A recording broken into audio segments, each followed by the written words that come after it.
Good morning. Daniel Swartz here from Wisconsin, from Sweet Home Farms.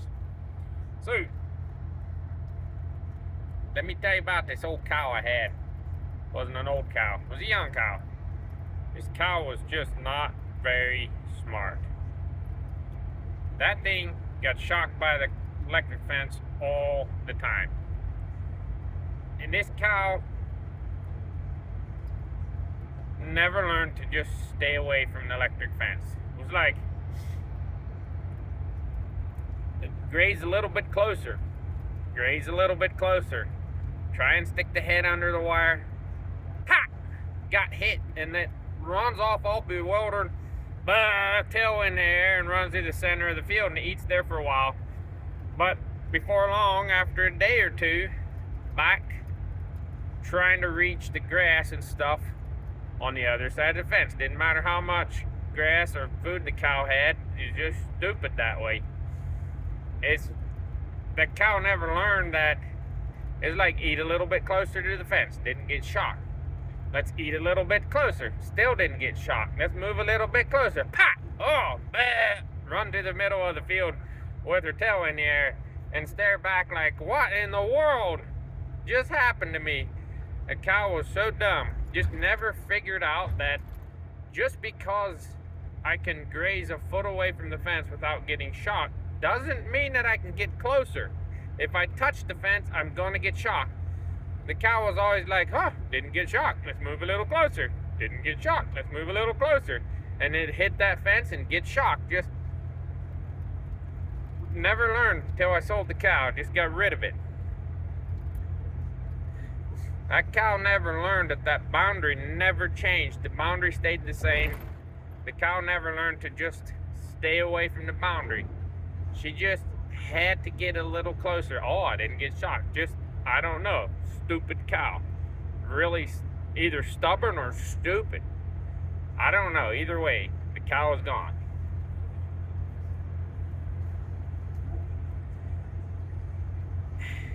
There's a lot of people just like that cow. There's people like that in your life where you have a boundary and you say you can't do that around me, you can't behave that way around me. And the person always tests the boundary. And there's people who just never learn that.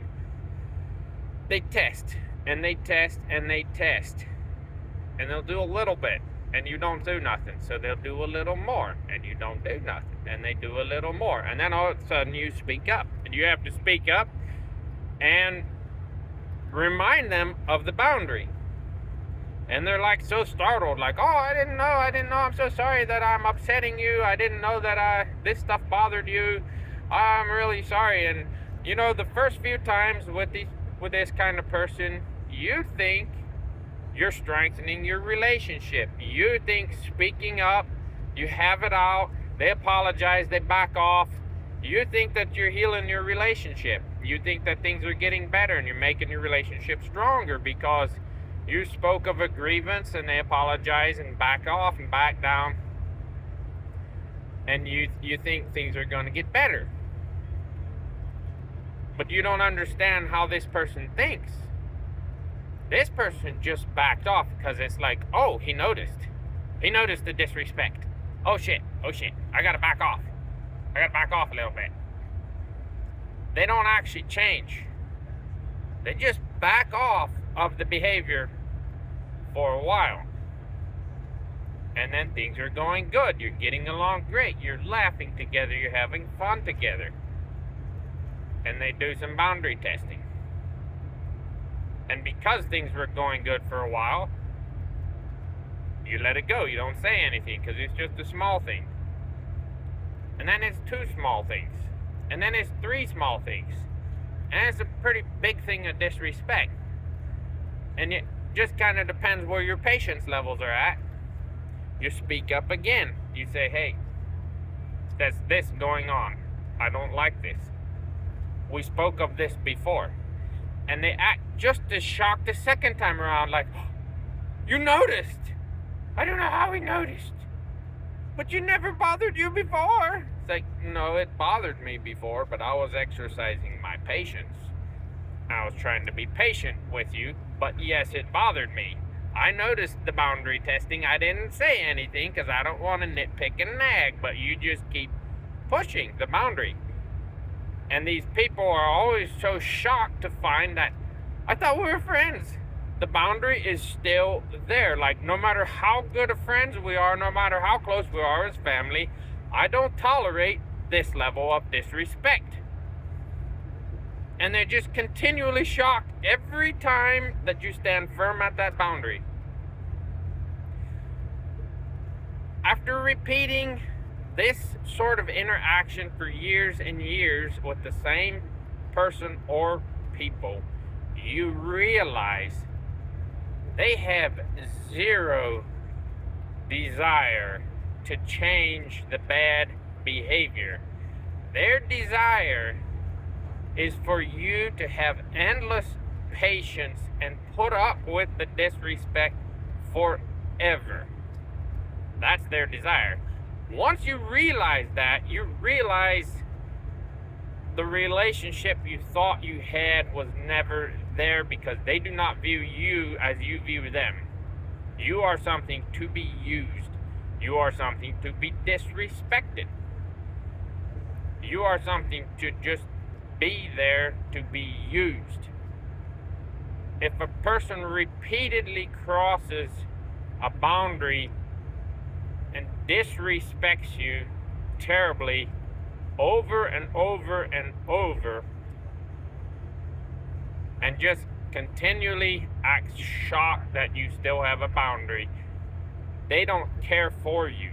They like to have you around for the potential benefits, maybe just to be a whipping boy for when their life gets too hard. They have somebody to blame, maybe someone to tease so they can get out their meanness, you know. Ha ha ha, I was just kidding, ha ha ha, you know, I didn't mean that, you know, that kind of thing. Then you realize how they actually feel. None. All patience gone. Zero tolerance. And once you have zero tolerance, those people remove themselves from your life. It shows you that they never cared. And if you keep them around, they will always test that boundary. And it is up to you, I guess,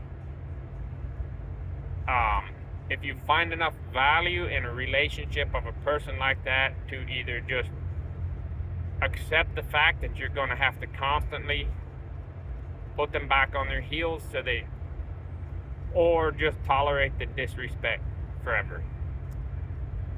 Because they'll never go away, because they didn't change. They only withdraw when they see that they've overdone it for a while and they're not getting by with things. But if this kind of person ever comes around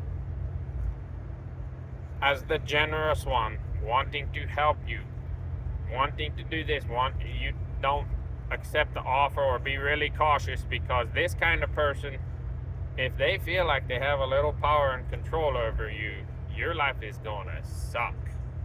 Pardon my French. So beware of people's behavior. If they show you repeatedly who they are, believe them. Believe them. If somebody shows you repeatedly who they are, believe them. Believe the actions. Stop talking yourself out of it. Stop convincing yourself that they're not really like that. They are. Be honest with yourself. You might lose, your circle of friends and family might get smaller, but the ones who stay around are the ones who really, really matter. They're the glue that holds things together. Just some thoughts from a Wisconsin hillbilly. You all have a God blessed day.